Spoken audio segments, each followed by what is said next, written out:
Pedro e João, dois senhores idosos, eram muito amigos, aqueles que sempre se encontravam na praça para jogar damas, carteado, esse tipo de coisa. Um dia, Pedro teve um princípio de infarto, ficou muito mal, começou a ficar roxo e a sentir falta de ar. Seu amigo João rapidamente acionou a emergência e acompanhou também para que ele tivesse a presença de alguém enquanto estivesse se dirigindo ao hospital. Um pouquinho antes de entrar na cirurgia, João ainda disse para o seu amigo: segure firme, ao que Pedro lhe respondeu: em quê? De todos os comportamentos humanos, talvez nenhum seja tão singular como a reação em face da morte. O que pensar, o que fazer quando você está morrendo? É certo que a morte castiga bastante e as pessoas que sofrem o luto têm uma grande carga a enfrentar. Eu me lembro de muitos funerais que eu fiz, mas um deles me marcou. Aconteceu na cidade de Caravelas e foi justamente o funeral de um menino de 7 anos. Durante a cerimônia, a sua irmã leu uma carta dizendo o que ela gostaria de ter feito com seu irmão, como seriam os próximos anos que os dois teriam partilhando. Eu nem preciso dizer para você que isso foi extremamente emocionante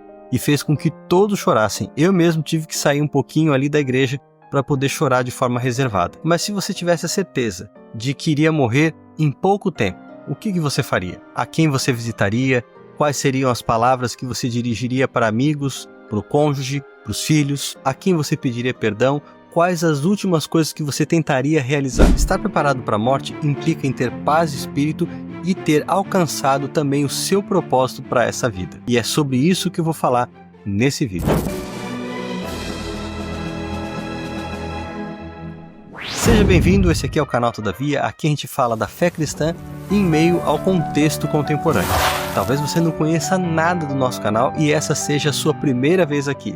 Se esse for o caso, acompanhe as nossas playlists e dê também uma olhada nos vídeos mais recentes produzidos aqui no canal. Se você já tem visitado esse canal, aproveite e se inscreva. No ato da inscrição, acione o botão para receber todas as notificações. Dessa maneira, cada vez que a gente produzir um conteúdo novo, você vai ser informado sobre ele. É muito importante que você já for inscrito, também compartilhe esse vídeo com outras pessoas, especialmente nos seus grupos de WhatsApp. Agora, inscrito, não inscrito, visitante recorrente, deixe o seu like, porque dessa maneira você contribui para que o nosso trabalho alcance mais pessoas. Quando a gente fala de estar preparado para a morte, sem dúvida alguma, há muitos bons exemplos em toda a Bíblia, mas eu quero destacar aqui o exemplo do apóstolo Paulo. Não só Paulo diz em Filipenses que já havia enfrentado todo tipo de situações difíceis, mas no finalzinho da sua vida, ele mesmo escreve a sua despedida com palavras que são muito lembradas. Eu leio para você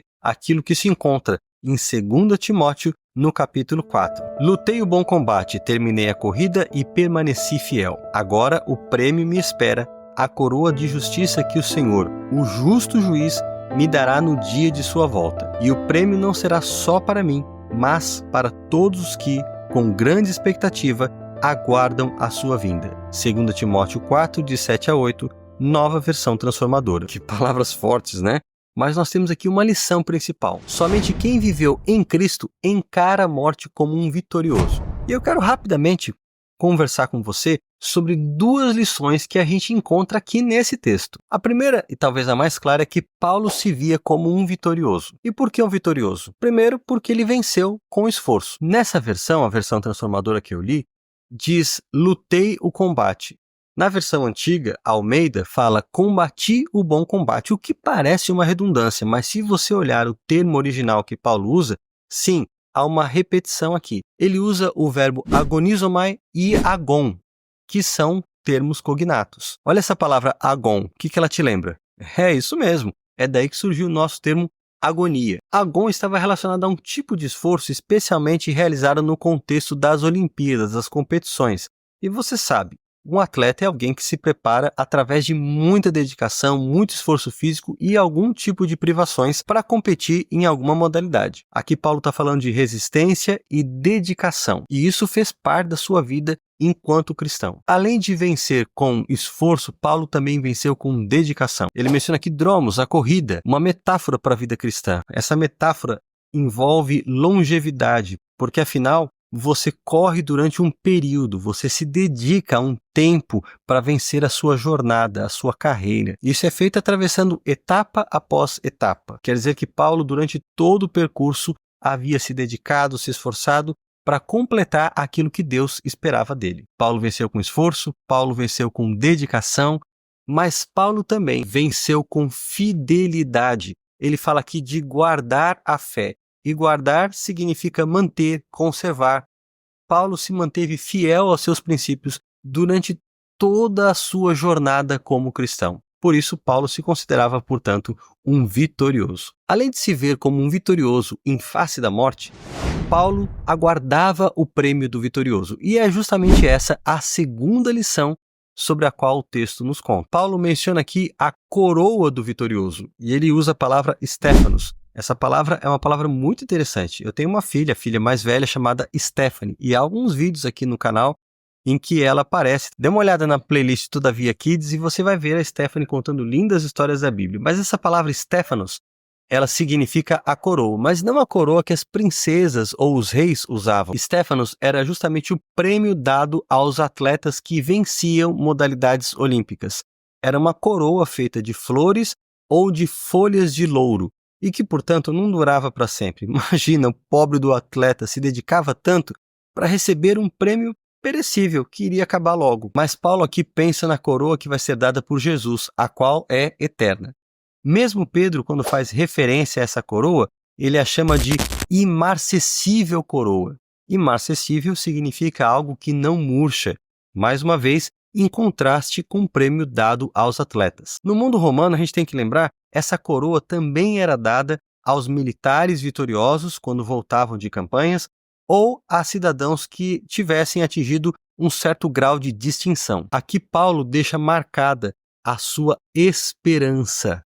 Era por isso que ele se movia, porque ele acreditava que a coroa chegaria. A gente tem que se lembrar aqui que se é possível receber essa coroa, não estamos falando de méritos próprios, mas da graça de Deus operando naqueles que, pela fé, aceitaram colaborar com o plano divino. Paulo não fala só da coroa do vitorioso, ele fala também da coroação do vitorioso. Ele sabia que a coroa seria entregue no momento em que Jesus voltasse. E aqui ele estabelece um marcador da sua esperança pessoal. E olha, isso é muito importante e faz toda a diferença. Afinal, resiliência sem esperança gera esgotamento emocional. Você não pode manter a sua esperança sem um fundamento. E a palavra de Deus é o fundamento seguro para nós esperarmos, confiarmos, estando certos da recompensa que um dia o Senhor prometeu dar aos fiéis. E finalmente Paulo fala da companhia do vitorioso. Paulo sabia que a recompensa não era a ele individualmente e de forma exclusiva, mas era uma recompensa coletiva.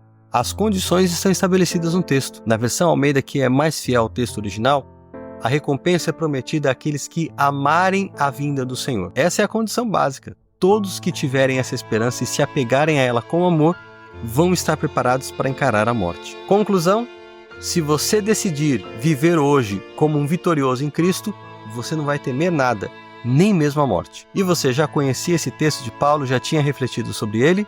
O que você achou desse texto?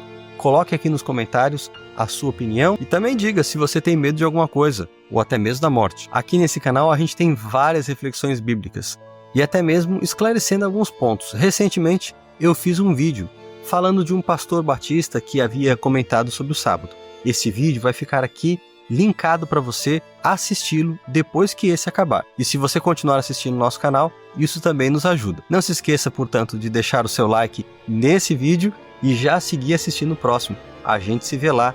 Deus abençoe você. Um forte abraço. Oh Lord, my God, early did I seek thee out. My soul for thee was thirsting, Lord. It longed for thee in a land of drought. O thou didst lead me by the hand, who languished in a bed.